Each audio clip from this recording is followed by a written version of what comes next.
room. I mean, does that mean that you guys, this agenda is essentially undercutting the Republican agenda? Sure. I think it's very difficult when you have this overwhelming barrage of new information that unfolds every few days. I think it's obvious. With me now, Mary Catherine Ham, CNN political commentator, conservative blogger, and senior writer at The Federalist.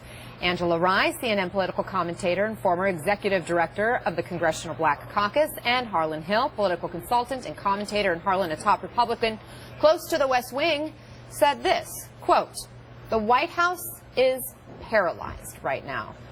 What's your reaction? Isn't this their own making? No, the White House is not paralyzed.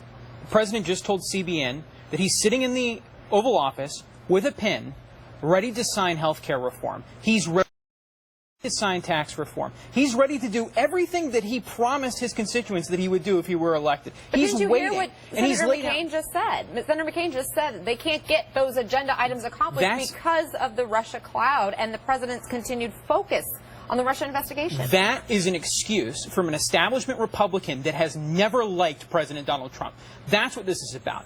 John McCain hasn't had a positive thing to say about this president in God knows how long, maybe ever. And so to say that they're even on the same team is a falsehood.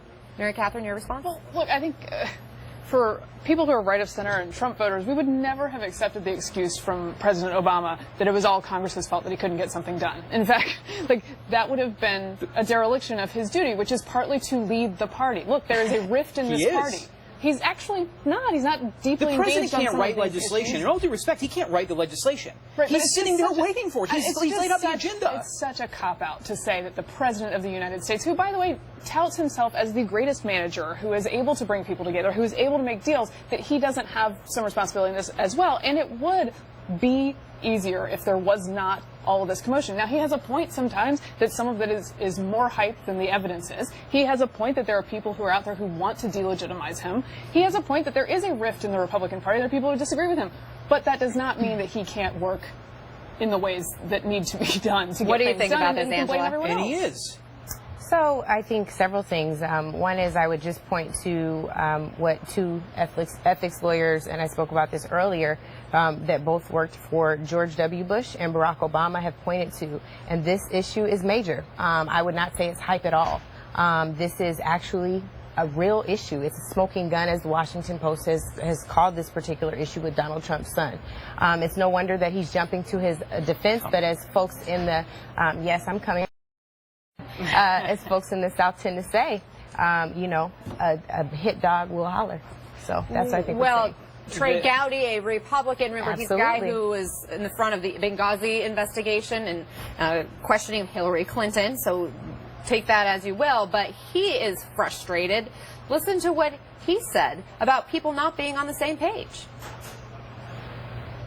Here we are beginning another week, this one in July, with a new revelation about Russia. And then the third, which is more of a medical issue, is the amnesia of people that are in the Trump orbit. Someone close to the president needs to get everyone connected with that campaign in a room and say, from the time you saw Dr. Zhivago until the moment you drank vodka with a guy named Boris, you list every single one of those, and we're going to turn them over to the special counsel, because this drip, drip, drip is undermining the credibility of this administration.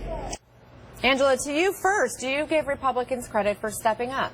I don't, because I think it's too little too late. They had the opportunity to do this during the campaign when folks first started flagging issues with Trump's inability to be transparent, starting with the tax returns. This is not something that's new. He's demonstrated a propensity to either hide the ball or not tell the truth or push things off as not true, fake news. Like, all of this is always somebody else's fault. He's constantly pointing the finger, and he never is owning up to being responsible for his own actions. What do you think about what Trey Gowdy said? Owning up. What's going on here? Don Jr. was just on Hannity last night, and he said that he would have done things differently, that he regretted how this went out. But you know what? At the end of the day, taking a meeting with someone isn't criminal. Having a conversation with somebody that happens to be Russian isn't treason.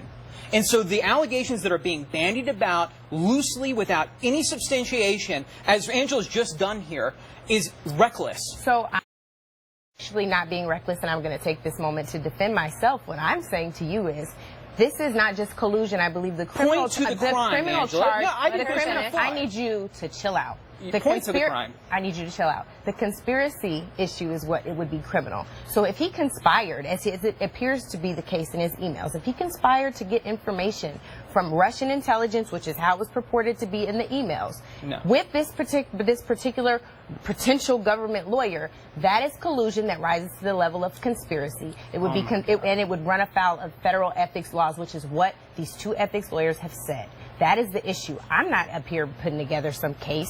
These facts have to be presented to the special prosecutor. Exactly. And So we're not also going to here to litigate. I don't make up my own facts. That's what y'all do over there. Hold on just a second. Hold on just a second, because I'm going to throw this into the mix in terms of what we're discussing right now and the dynamics inside the White House that are trickling out into the ability for the president and the Republicans to move forward on the agenda. I quote, Trump has not surrounded himself with good, strong, smart political operatives. This is one source close to the White House telling our Sarah Murray. These guys have gone from never playing the game to walking into the major leagues, and they make mistakes all the time. Is that what's going on here, do you think, Mary Catherine Ham?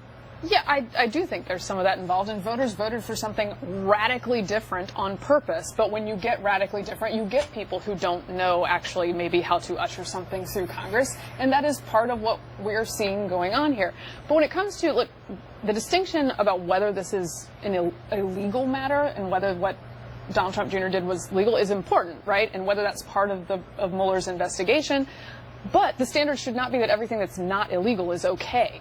And that is not an argument that I would accept from the other side either. Like there's a spectrum here, and I do think we've turned a corner on the actual evidence of this willingness to work with someone who was an ally of the Russian government. But the problem again with the hype, as I was talking about Angela earlier, is that because everything has been so hyped and because everything has been called treason or has been called impeachable or has been called the biggest bombshell, the audience you're talking to, the American voters, actually are not sure whether to believe something is new evidence that is really credible. Because everything's been sold that way. Harlan, the president is calling the whole Russia investigation, this latest story with Trump Jr., BS. He believes Mueller is out to get him. Look, what I have an issue with is the inconsistent application of outrage, not only in the media, but on the left. Because the DNC and staffers on the Hillary Clinton campaign went to the Ukrainian embassy in Washington, D.C. before the election, and they sat down with Ukrainian officials to get intelligence that was potentially damaging to the Trump campaign at the time. And so I take issue, and this has been widely reported by the New York Times, the Washington Post, all kinds of mainstream media outlets. Why are we outraged when there's this tenuous allegation that Trump's son met with some Russian lawyer that doesn't have any direct ties to the Russian government? But when the Hillary Clinton campaign actually goes to the Ukrainian embassy and sits down with their officials and gets intelligence. Let me stop you there, because the reporting is not that it was the Hillary Clinton campaign. It was in the DNC. which yes, I said that both. But just a minute, though, because you're talking about the Ukrainian government versus the Russian government. That in itself is a distinction. The intelligence committee also has talked about the Russian specifically having an effort, a coordinated, sophisticated effort to hack the American election system. That's another point. And let me follow up with the fact that Clinton is not president right now. Donald Trump is the president of the U.S. So it's okay for the Ukrainians. Harlan is I'm correct. not saying it's okay. We should not You're act as making if... excuses for it, in all due respect. But it's a different scenario. I think she was just trying to make sure you knew the fact pattern. I laid it out. I said the DNC and the Hillary Clinton staffer, they went to the Ukrainian embassy. That's exactly what I just said. Yeah, that's not. I did. But that's not the fact. No, I said that's not what she said. That's not the fact. It was not Hillary Clinton going to the Ukraine. I didn't say that. I said a staffer. He said staffer. Okay, go ahead, Mary Catherine. I think the issue is that we cannot act as we often do, as if meeting with a foreign government for this kind of Oppo research is unprecedented when it is not. We should deal with the facts at hand, and that is one of the facts, that this has happened in a different way with this other campaign. Christopher Wray, who was at the hearing today for his nomination to be the FBI director, was asked if he will look into that.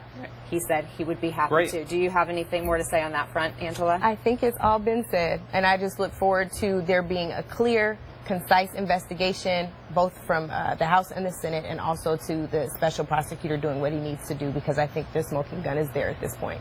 All right. Thank you all for being here with us. Mary Catherine Ham, Angela Ray, as well as Harlan Hill. Thank you all. Justin, President Trump weighing in on what happens if Republicans don't pass